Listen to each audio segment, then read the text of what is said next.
കഴിഞ്ഞ വർഷത്തെ പോലെ തന്നെ ഇത്തവണയും നമ്മുടെ പറമ്പിൽ നിന്ന് തന്നെ കപ്പ കൃഷി ചെയ്ത് നമ്മുടെ സ്വന്തം ഉപ്പും മുളകും റെസ്റ്റോറൻറ്റിലേക്ക് കൊണ്ടുപോകാമെന്ന് പറഞ്ഞ് അവിടെ ചെന്നപ്പോഴാണ് ഞെട്ടിക്കുന്ന കാഴ്ച കണ്ടത്. വാഴയിലയിൽ വരെ ഒച്ച് ആക്രമിച്ച് തൂങ്ങിക്കിടക്കുകയാണ്. നമ്മുടെ പരിസരത്തും പറമ്പിലും ഒക്കെ ഒച്ച് ശല്യം ഉണ്ടെങ്കിലും ഒരു റോബസ്റ്റ കൊല കുത്തി താഴെയെടുത്തൊക്കെ വണ്ണം ഒച്ചിൻ്റെ ശല്യം ഉണ്ടെന്ന് ഒരു ഞെട്ടലോടെയാണ് ഞാൻ മനസ്സിലാക്കുന്നത്.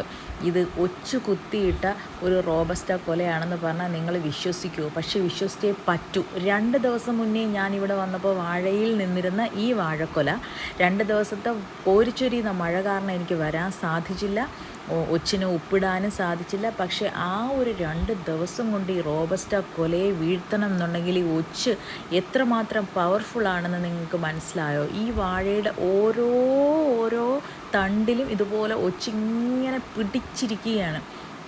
ഇതിൻ്റെ ജ്യൂസെല്ലാം വലിച്ചു കുടിച്ചായിരിക്കാം ഇത് വീണത്, എന്തോ എനിക്കറിയില്ല. എന്തായാലും ഇതെല്ലാം വെട്ടിക്കളയാന്നുള്ളതേ നിവർത്തിയുള്ളൂ. സത്യം പറഞ്ഞാൽ എനിക്ക് സങ്കടം സഹിക്കാൻ വയ്യ. നമ്മളൊരു വാഴക്കൊലയൊക്കെ ഇങ്ങനെ ആറ്റുനോറ്റിരുന്നൊക്കെ കിട്ടുമ്പോൾ അതിങ്ങനെയൊക്കെ വീണു പോകാമെന്നാണ്. ഇത് ഉപയോഗിക്കാൻ കൊള്ളില്ല. ഇതിനകത്ത് മൊത്തം ഒച്ചിൻ്റെ അവശിഷ്ടങ്ങളും കാര്യങ്ങളൊക്കെ, ഒരിക്കലും അത് ഉപയോഗിക്കരുത്.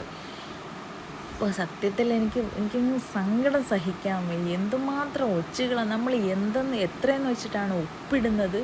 അതുമാത്രമല്ല, നമ്മളിപ്പം കപ്പ പിഴുത് ഹോട്ടലിൽ കൊണ്ടുപോകണം, കാരണം ഇത് പാകമായി. ഇനി കുറേ നാളൂടെ നിർത്തിയിരുന്നാൽ ഇത് ഇനി വേവത്തില്ല. അപ്പോൾ എന്തേലും നോക്ക്, കപ്പത്തണ്ടിൽ വരെ ഒച്ചാണ്. ഒച്ചില്ലാത്ത ഒരു സിംഗിൾ സ്പേസ് പോലും ഇല്ല എന്നുള്ളതാണ്. നമ്മൾ 2 ദിവസം പറമ്പിൽ കയറാതിരുന്നപ്പം ഞാൻ ഉപ്പ് വാങ്ങിച്ചു മടുത്തു.